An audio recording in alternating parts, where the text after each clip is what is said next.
এই রাস্তাটা দীর্ঘ সময় ধরে আমাদের এই খামারের জলবদ্ধতার কারণে শুধু এই রাস্তাটা এইভাবে ভাঙাচোরা অবস্থায় আছে। এই দেখেন আমার ডাইনে এভাবে এদিকে এই যে ইটা উঠানো আছে।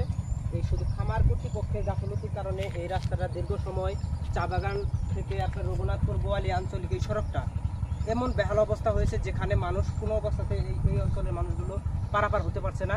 আমি যদি একটু সামনে এসে দেখাই, একটু সামনে এসে দেখাইলেই বোঝাতে পারবো যে দেখেন আপনি কিন্তু এখানে মনে হয় বোঝা যাচ্ছে যে রাস্তা এই আপনার হয়ে গেছে, মানে বন্যায় প্লাবিত হয়ে গেছে এরকম একটা অবস্থা। বৃষ্টি বাদলের কারণে খামার কর্তৃপক্ষরা এমনভাবে রাস্তায় পানি বাঁধ দিয়ে রাখে যে পানি জলাবদ্ধতা সৃষ্টি হয় এবং পানিগুলো কোথাও যেতে পারতেছে না।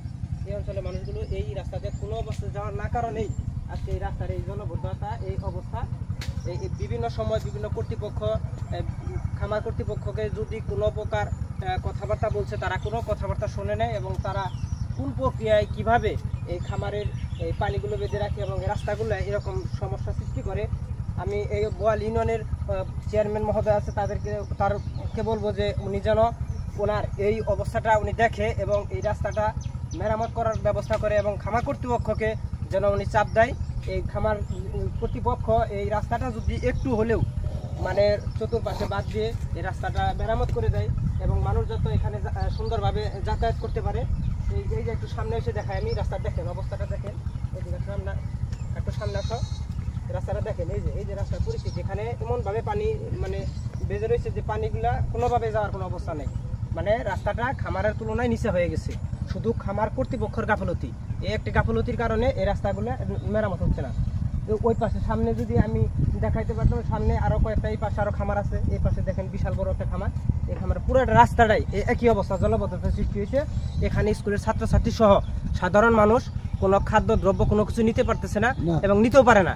এটা আমি আমাদের এই কালিয়াকৈর উপজেলার ইউনো মহোদয়ের উদ্দেশ্যে বলবো যে উনি যেন এটা দ্রুত সময় ব্যবস্থা নেয় এবং খামার কর্তৃপক্ষ প্রয়োজনে খামার বন্ধ রাখবে। এই রাস্তাটা ঠিক না হওয়া পর্যন্ত বিষয়টা আমি জনসাধারণের জন্য আপনাদের দেখাচ্ছি যে কি একটা অবস্থা সৃষ্টি হয়েছে, কি জলবদ্ধতা সৃষ্টি হয়েছে খামারের এই শুধু এই খামারের কারণে। রাস্তা এখানে এমন গর্তের সৃষ্টি হয়ে গেছে গা, সাধারণ মানুষ কোনো অবস্থাতে যেতে পারতেছে না রাস্তা দিয়ে, মানে এখানে কোনো মালামাল নিতে পারতেছে না।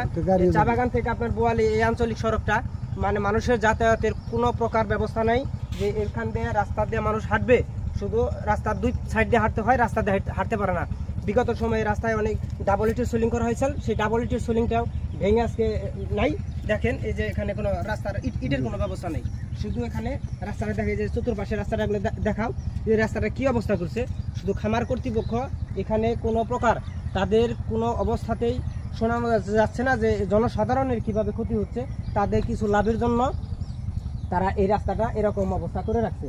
আমি সবাইকে বলবো যে এই রাস্তাটা যেন আমাদের মাননীয় মন্ত্রী মহোদয় আছে এবং ইউনো মহোদয় আছে, প্রশাসনের লোকজন আছে, তারা যেন এই রাস্তাটা অতি দ্রুত সময়ে খামার কর্তৃপক্ষের সাথে কথা বলে এই রাস্তাটা যেন দ্রুত কার্পেটিং করা হয় এবং এই সামনে দেখেন কার্পেটিং রাস্তা আছে, এই কার্পেটিং থেকে শুরু করে আপনার বোয়ালি পর্যন্ত যেন রঘুনাথপুর পর্যন্ত কার্পেটিং রাস্তাটা যেন এটা ব্যবস্থা করে দেয়। আমি এই বিষয়টা বলবো এবং খামার কর্তৃপক্ষের সাথে তারা কথা বলবো, তারা কোন ক্ষমতা বলে কিসের বলে তারা এই খামারটা এইভাবে করে এবং রাস্তার দুই পারে বাঁধ এমনভাবে বাঁধ দেয় যে রাস্তা ভেঙে যায়। তারা মাটি পর্যাপ্ত ভরাট করে না, ভরাট না করার কারণেই আজকে এই অবস্থা। আমি এটা এই ইউনো মহোদয়কে বলবো এবং মন্ত্রী মহোদয়কে বলবো, আমাদের মাননীয় মুক্তিযুদ্ধ বিষয়ক মন্ত্রী আকম মোজাম্মেল হককে বলবো যে উনি যেন এটা ব্যবস্থা নেয় এবং কর্তৃপক্ষের সাথে আলাপ আলোচনা করে যেন এই রাস্তাটা সুন্দরভাবে যাতায়াতের জন্য স্কুলের ছাত্রছাত্রী সহ সাধারণ মানুষ যেন মালামাল নিতে পারে এবং যেতে পারে।